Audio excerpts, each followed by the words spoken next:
Boas-vindas a esta análise! Hoje a gente vai direto ao ponto em um tema absolutamente vital: abordar a acessibilidade em interfaces. Não é sobre colocar um band-aid ou um recurso extra no final do projeto, sabe? É sobre repensar nossos espaços virtuais desde a base para que todas as pessoas possam interagir de forma plena e autônoma. O nosso roteiro de hoje passa rapidinho por 1. Design inclusivo para todos. 2. Padrões web como WCAG e IMAG. 3. Os famosos princípios POW.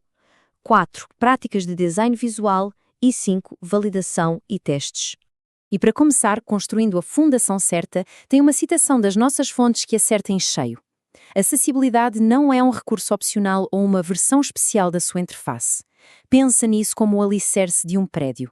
É a fundação sólida e inegociável sobre a qual absolutamente todo o resto da estrutura digital precisa ser construída. Seção 1. Design inclusivo para todos, construindo a fundação. Abordar acessibilidade em interfaces significa, logo de cara, entender o tamanho do espectro humano. A gente está falando de projetar para a totalidade do público. Isso inclui limitações visuais e auditivas, restrições motoras, além de diferenças cognitivas e de aprendizagem. A verdadeira inclusão é, literalmente, manter as portas digitais sempre abertas para qualquer pessoa. Avançando, vamos para a seção 2. Padrões web, WCAG e EMAG.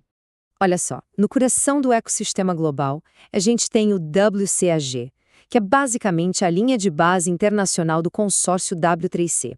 Ele se divide em 3 níveis: o A, que é o mais básico de todos, o AA, o intermediário, e o AAA, o super avançado. Na prática, o nível AA é o nosso padrão ouro. É a meta mínima que as legislações costumam exigir para garantir uma interface funcional e bacana. Mas e no Brasil? Bom, aqui a gente tem uma diretriz dedicada, o IMAG. Ele não tenta reinventar a roda, tá? É, no fundo, uma versão do WCAG feita sob medida para as necessidades do governo brasileiro. A ideia é bem direta: facilitar o acesso de qualquer cidadão à informação e aos serviços públicos, garantindo que o básico seja bem feito. E o que é super interessante aqui é que o EMAG institucionalizou essas recomendações no governo federal.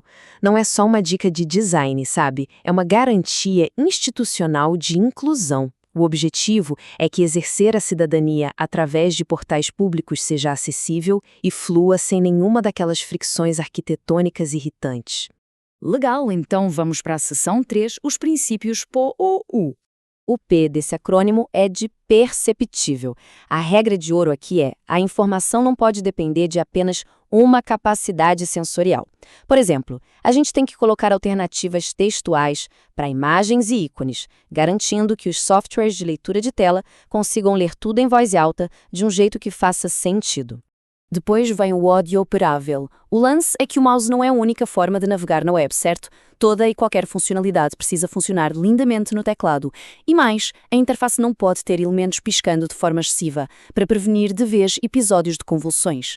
O U vem do inglês understandable, que a gente traduz para compreensível. Isso engloba usar textos super legíveis, fugir de jargões e deixar tudo previsível. Se der um erro no meio de um formulário complexo, a interface tem o dever de explicar o que deu errado de forma transparente e ajudar na correção na hora.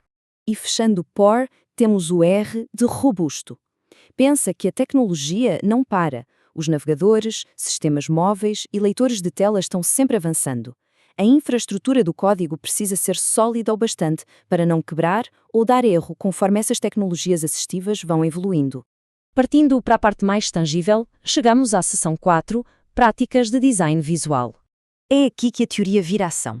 Botões, por exemplo, exigem um tamanho mínimo de 44 por 44 pixels. Isso não é um chute, é basicamente o tamanho médio de um toque de dedo humano. A gente também precisa usar fontes generosas, de no mínimo 16 pixels, ter uma hierarquia semântica perfeita e usar indicadores de foco de teclado inconfundíveis.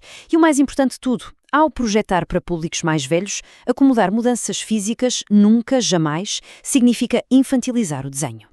Quando a gente pensa nessa imensa diversidade de interações, fica muito óbvio que o contraste de cores, a tipografia limpa e o espaçamento não são só frivolidades estéticas, né?